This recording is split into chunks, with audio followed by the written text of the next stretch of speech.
Hello दोस्तों, हमारे channel पर आपका स्वागत है।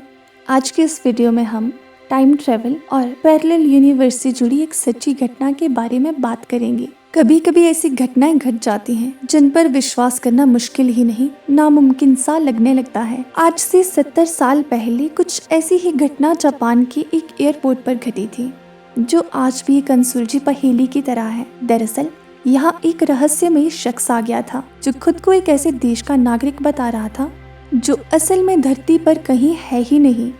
इतना ही नहीं, एक बंद कमरे से वो अचानक गायब भी हो गया, जिसके बाद वो कभी नहीं दिखा। यह घटना जुलाई 1954 की है। दोपहर के 12:30 बज रहे थे। एक यूरोपीय विमान टोक्यो के हैनेडा हवाई अड्डे पर लैंड हुआ। विमान में सवार सभी यात्री नीचे उतरे और चेक आउट काउंटर की तरफ गए।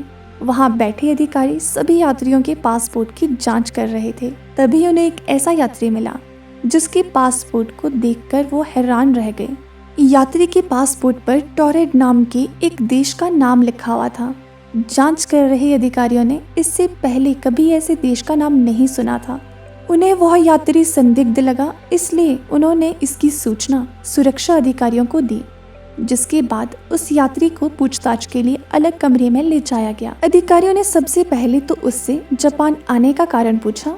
इस पर उसने बताया कि वह एक कारोबारी है और बिजनेस के सिलसिले में ही यहाँ आया है। सुरक्षा अधिकारियों ने उस रहस्यमय यात्री के पासपोर्ट की जांच की, जिस पर उसके देश का नाम टॉरेड लिखा था। उन्हें भी बड़ा आश्चर्य हुआ कि क्या सच में ऐसा कोई देश है। अधिकारियों के पूछने पर उसने बताया कि इस पासपोर्ट पर ये कोई उसकी पहली यात्रा नहीं है, बल्कि वो यूरोप के कई देशों में भी जा चुका है।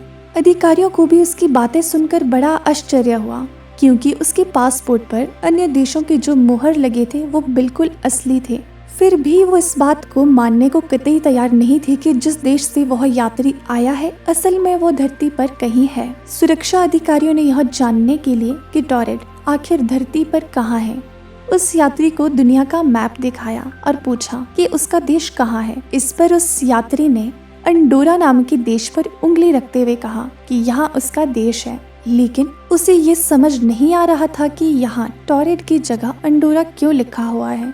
यह सुनकर अधिकारी और भी ज्यादा हैरान हो गए कि आखिर ये शख्स खुद को एक काल्पनिक देश का क्यों बता रहा है। लेकिन उसके पासपोर्ट, वीजा और अन्य दस्तावेजों को देखकर लग रहा था कि वह सच बोल रहा है।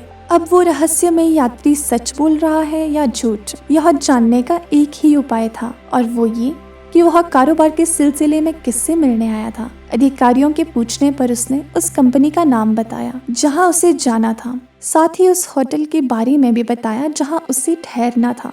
इसके बाद अधिकारियों ने उस कंपनी और होटल से संपर्क किया, लेकिन उन्होंने ऐसे किसी भी व्यक्ति को पहचानने से इनकार कर दिया। अब जांच अधिकारियों को लगा कि शायद ये कोई शातिर अपराधी है जो अपनी पहचान छुपा रहा है और यहाँ किसी घटना को अंजाम देने के लिए आया है। इसके बाद उन्होंने उसका सारा सामान जब्त कर लिया और पुलिस की कड़ी निगरानी में उसे एक होटल के कमरे में बंद कर दिया था।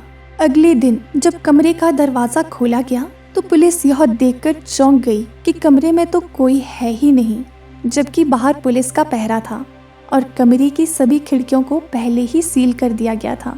पुलिस को यह जानकर और भी ज्यादा हैरानी हुई कि एयरपोर्ट पर उसका जो सामान जैसे कि पासपोर्ट, वीजा और अन्य कागजात जब्त किए गए थे वह भी गायब थे। अब किसी को भी यह समझ नहीं आ रहा था कि आखिर ये हुआ कैसे।